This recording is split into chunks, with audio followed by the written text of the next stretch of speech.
She sold everything to buy an old abandoned house marked by misfortune, with only one leg, 5 children to feed, and a fear that wouldn't leave her even when the sun was shining. Can you imagine a widowed mother in 1910, carrying her children to the end of the world, betting her last coins on a place where nobody wanted to live, where they said the ground itself She believed that ruin would be her last hope, but when she stepped on the living room floor, she felt a strange vibration, as if something down there was calling her by name. It looked like just rotted wood, but it hid a secret buried for decades, waiting for the right person. Before we continue, subscribe to the channel and leave your like, because what this woman found under the floor will send chills down your spine to the bone. And tell me here in the comments, would you have the courage to buy a house that everyone says is cursed if it were the only way to save your children? The March sun was high when Sarah descended from the old wagon that had brought her there. It was the year 1910. The dust from the road stuck to the rough fabric of her morning dress, a morning that already felt like a second skin. At her feet, on the dry and cracked ground,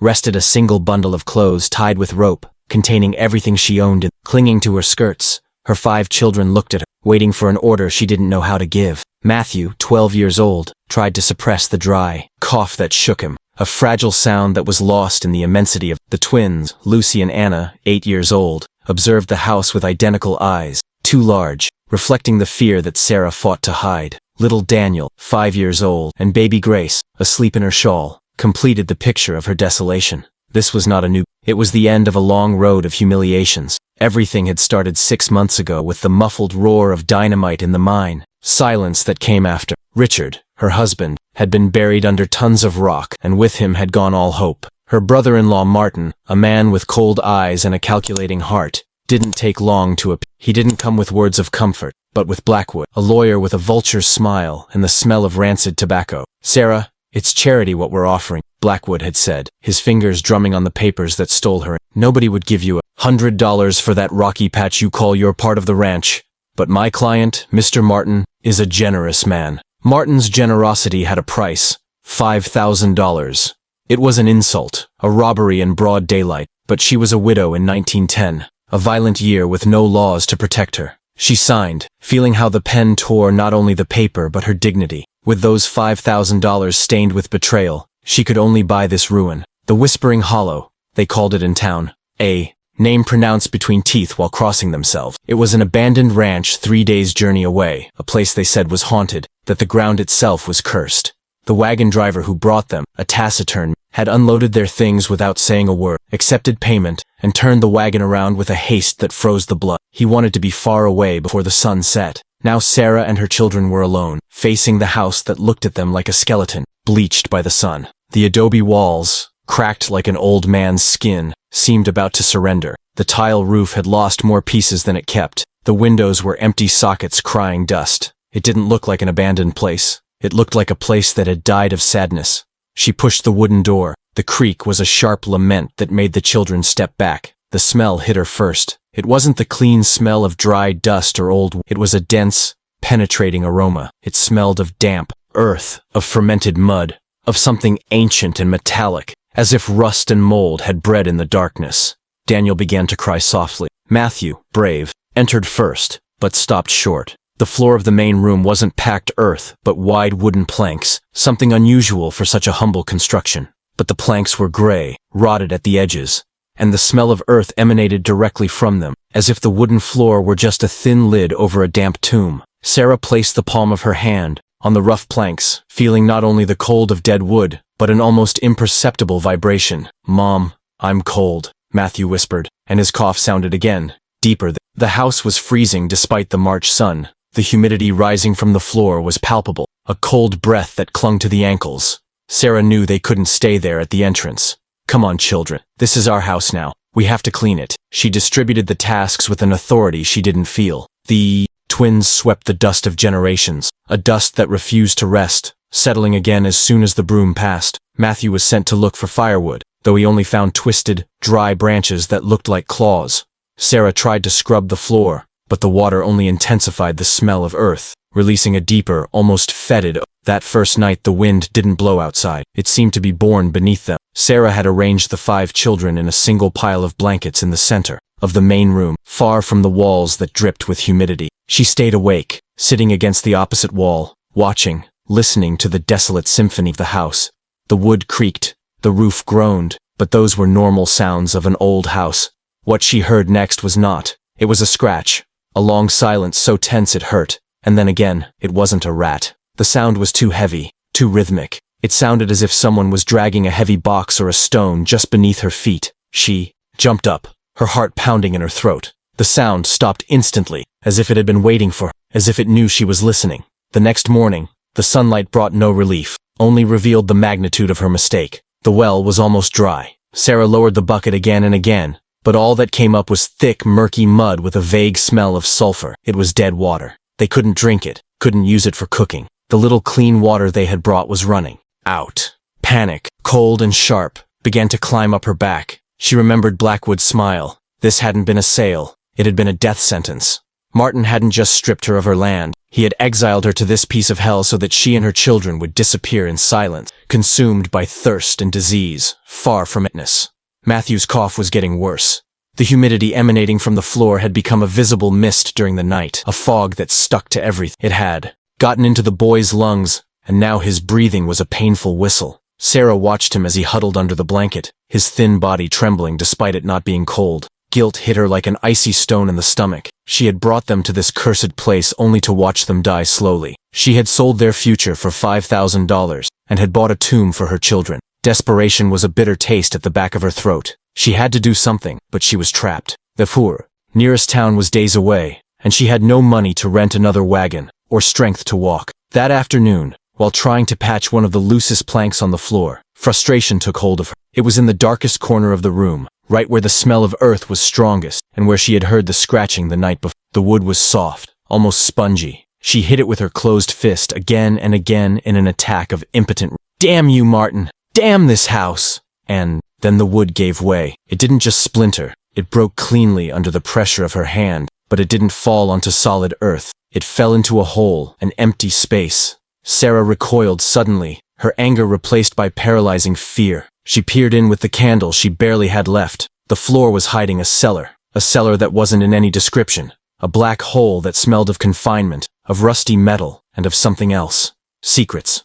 "Mom, don't go down," Matthew whispered, his voice hoarse from coughing, clutching the doorframe. He had woken up from the blow, and now looked at the black hole with terror. Sarah turned. Her shadow projected by the candle danced on the wall like a ghost.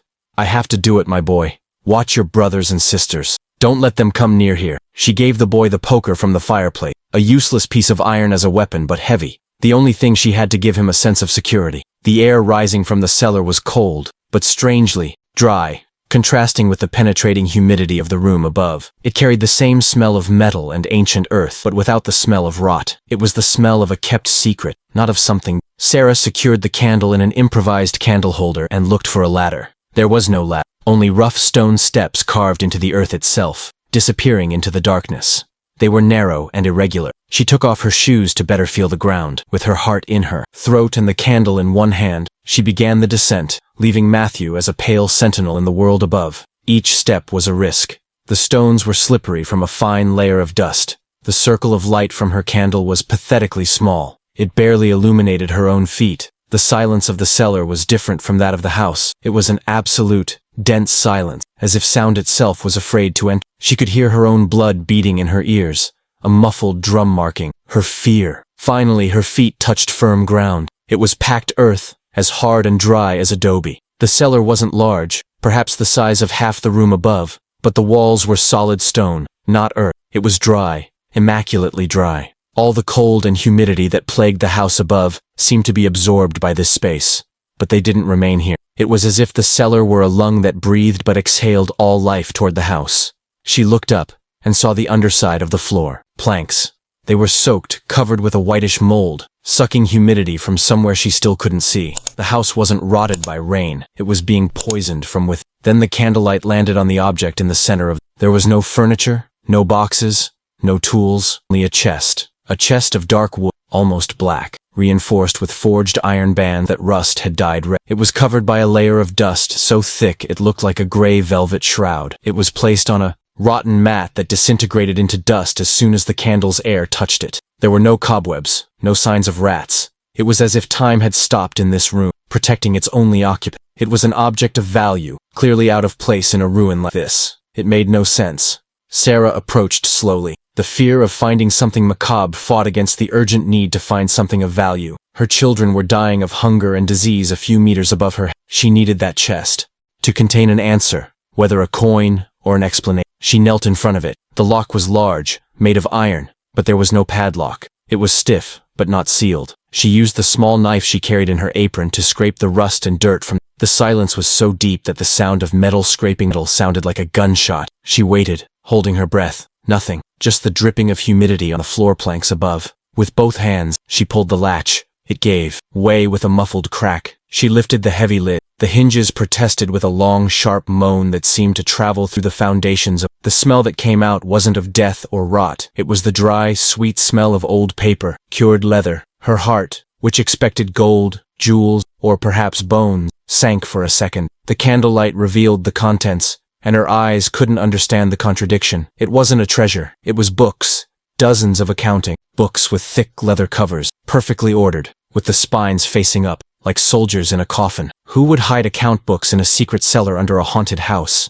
Beneath the books, her hand brushed against cold metal. She moved aside the heavy volumes. It was a tin box, the kind used to store tea or fine cookies. It wasn't rusty. The dry air of the cellar had preserved it. She opened it with trembling fingers. Inside, a wad of old bills but which still seemed valid, tied with a blue silk ribbon. It wasn't a fortune, but it was more money than she had seen in months. It was perhaps $1,000, enough to buy food, enough to take Matthew to the doctor in town. Tears of instant relief burned her eyes.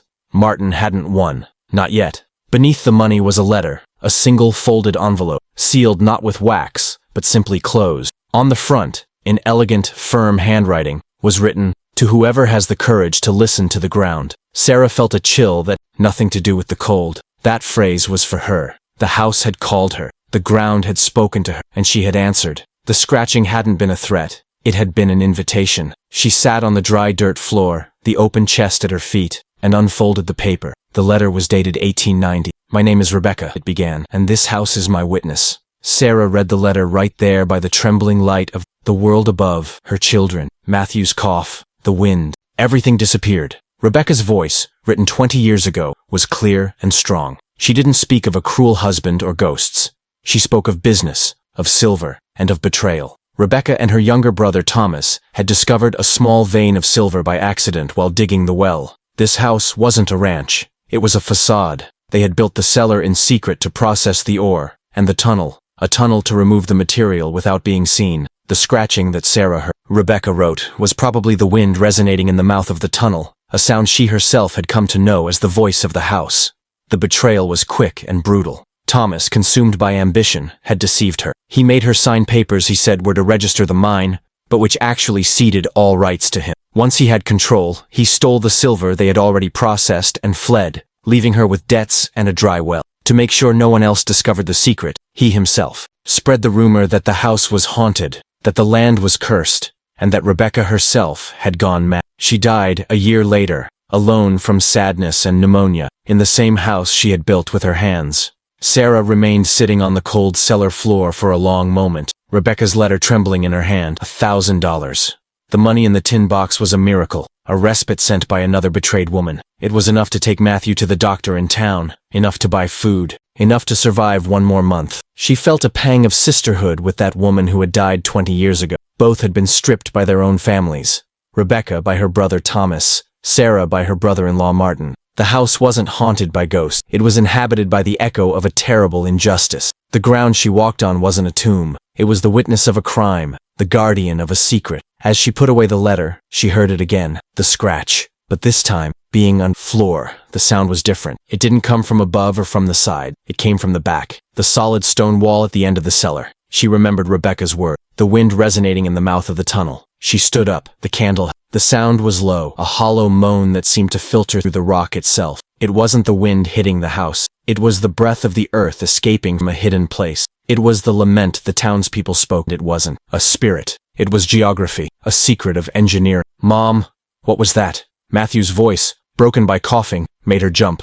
The boy was halfway down the dirt stairs, pale, with the iron poker trembling in his hand. The terror in his eyes was evident, but his fear of being alone upstairs had been stronger than his fear of the darkness below. "Go back, Matthew. It's dangerous."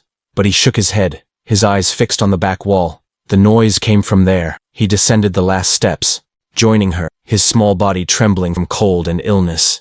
Seeing him there, so fragile but so determined to protect her, erased the last trace of fear in Sarah. She was no longer scared, she was furious. "You're right, my son, and we're going to find out what it is."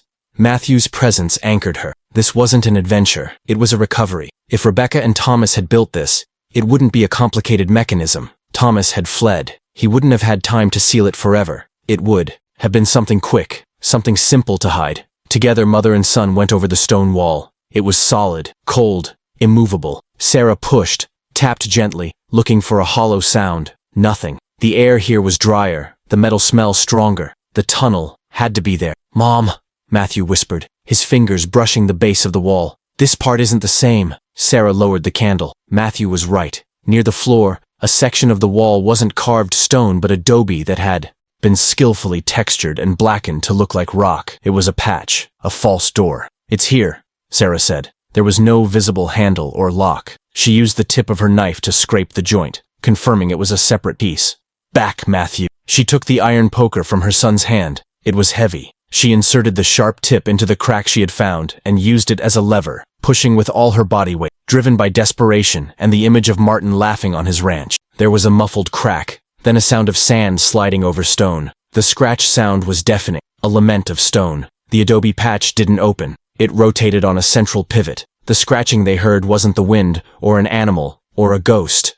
It was the sound of the house itself, of its secret mechanism, scraping against itself, settling with time, moaning to be open. The door slowly rotated, revealing a rectangle of absolute darkness, a blackness so dense it seemed to devour the candle's light. A gust of cold metallic air came out of the hole, and with it the smell of raw silver and deep earth. The blast of dead air was so strong it blew out Sarah's candle. The darkness was instantaneous and total. "Mom!" Matthew, his hand searching for hers in the darkness. Sarah grabbed him tightly. "Easy, my son. I have matches." Her fingers trembled as she searched for the small wooden box in her apron pocket. She relit the candle. The light returned, weak, dancing, in the current of air coming from the tunnel. The passage was low and narrow, barely enough for a man to pass through crouched. The walls were earth and rock and old wooden beams, now covered with a white, dry fungus, held up the ceiling. It was Rebecca's escape route, the umbilical cord of the secret mine. It was scary. It was a tomb, but it was their only hope. Sarah didn't dare enter,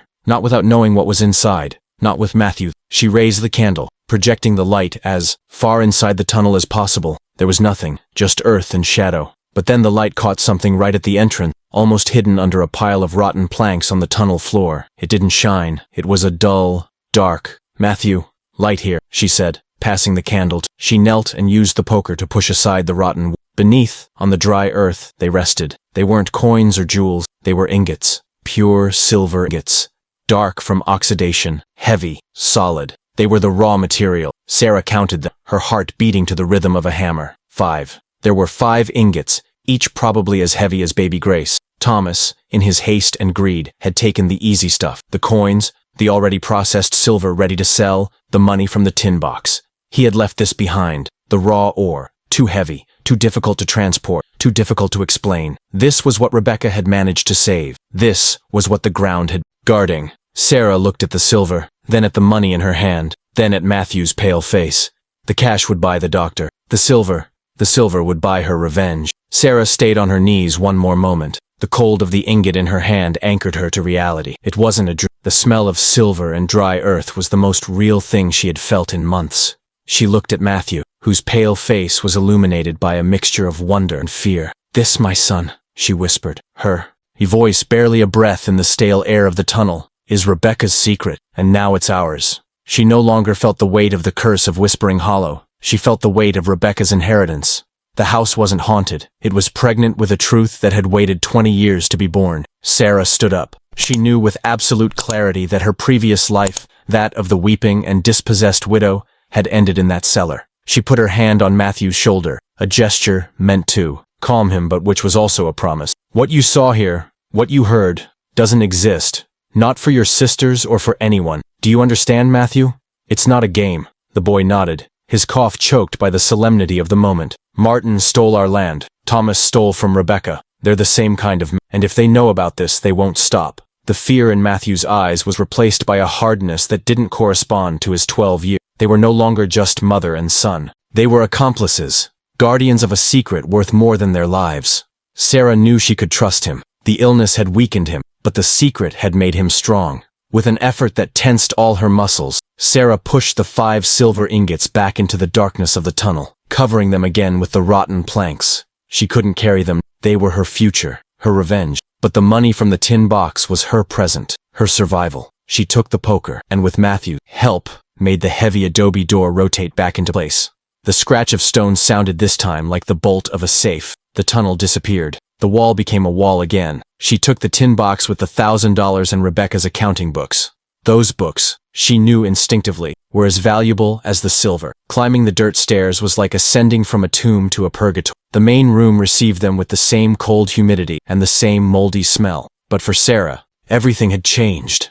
The house was no longer her enemy. It wasn't a ruin. It was a fortress. It was her ally. She hid Rebecca's accounting books back in the empty chest and closed it. The tin box with the $1,000 she kept at the bottom of her bundle of clothes under the curious looks of the twins. "Mom, what did you find?" Lucy asked. Sarah knelt, her face marked by the dirt from the cellar. "I found some money that the previous owner hid," she said, choosing her words carefully. It wasn't a lie, but it was far from the whole truth. "It's enough to take Matthew to the doctor in town. It's enough to buy real food." The word food lit up the children's faces. For now, that was all the magic they needed. The decision was instantaneous and terrifying. She had to go to town, and she had to go now. Matthew's cough had become wetter during his time in the cellar. "Lucy, Anna," Sarah said, her voice firm. "You're in charge. You're 8 years old, but today I need you to be 20. She gave them precise instruction. "Lock the door as soon as she left. Don't open it to anyone. Ration the little corn and take care of Daniel Race.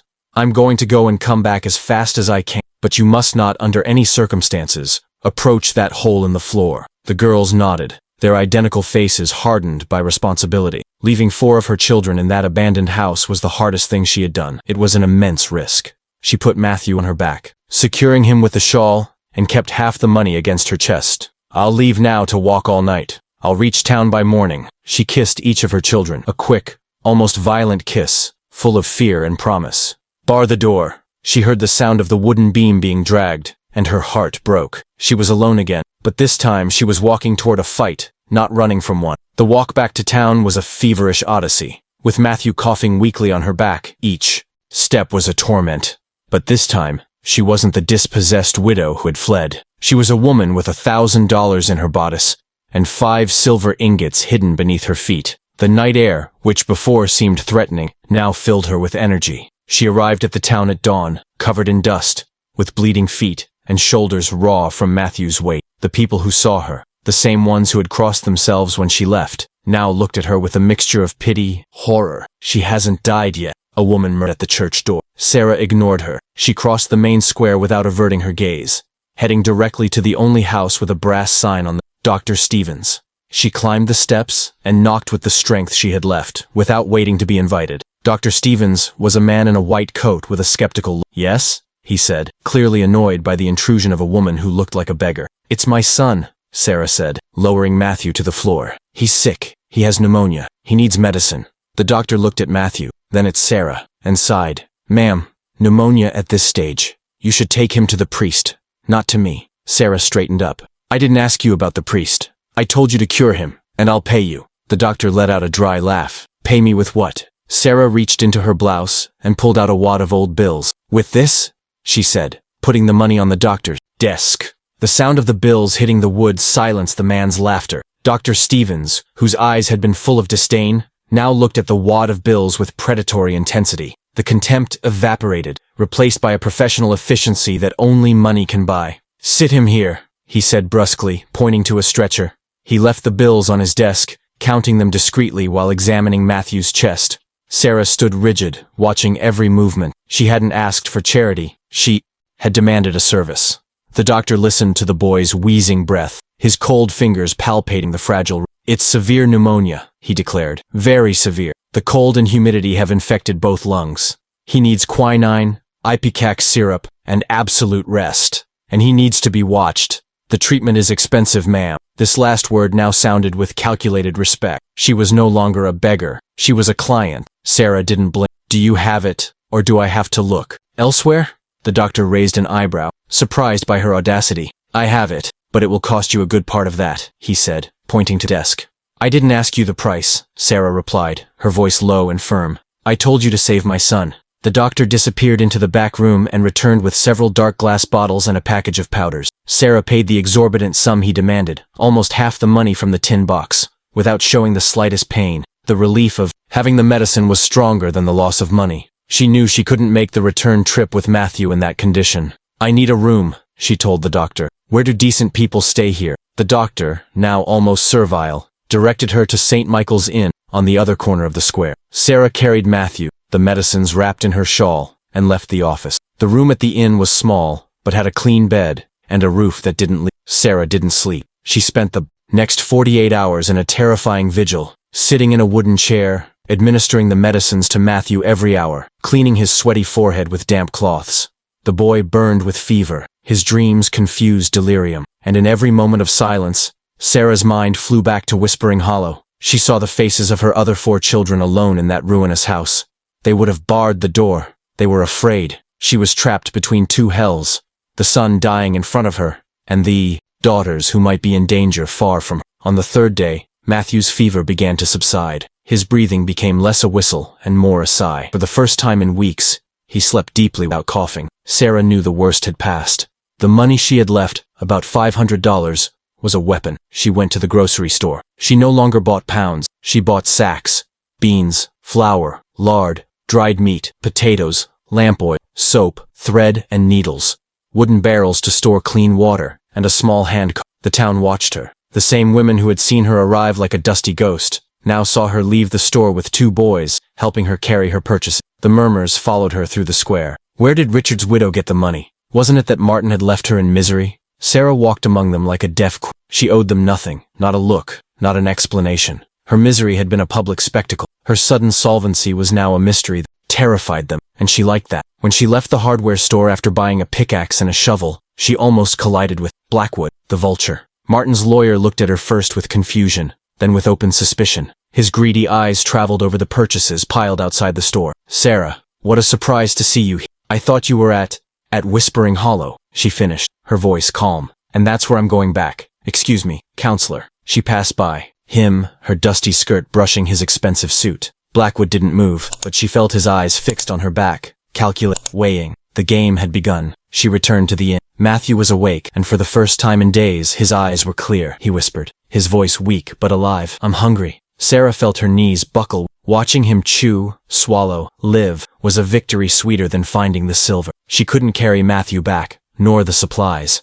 With the last dollars she had left, she went to the corral at the end of town. She bought a mule. It wasn't a fine horse. It was an old, stubborn animal, but strong. She loaded it with the sacks of food, the barrels, the pickaxe and shovel, tying everything with new rope. The townspeople had gathered in the square to watch the spectacle. The crazy widow of Whispering Hollow, who had arrived begging for alms, was now leaving equipped as if for an expedition, with her sick son mounted on a mule loaded with provisions. At sunset, she left town. She didn't look back. The setting sun stained the sky a violent red, the same color as the rust on Rebecca's chest. Sarah walked ahead, pulling the mule's halter. Matthew, wrapped in a new blanket, rode on top of the sacks, his face pale but no longer feverish.